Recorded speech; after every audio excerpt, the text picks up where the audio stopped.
medo golo siem ne jotend skunde mausiko kamedo omenda mag somo kata school fee ne jonyuol ka giwacho ni gitimogo chenro ma oyiedhi e sikundego.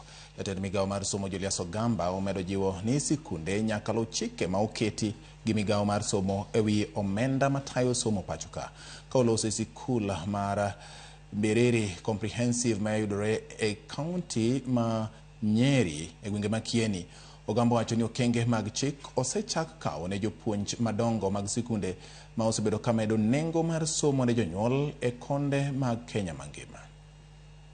Where that happens and it's brought to our attention, we are now taking action against those principles. Unless the levy is approved or it has gone through the process and it's accepted by the parents and it's gone through the ministry protocols and approval has been given and therefore it becomes legal, then that can be charged. But if it is a levy that has not been approved, it's not supposed to be charged to the parents. One of the greatest transformation in education is the competence-based education.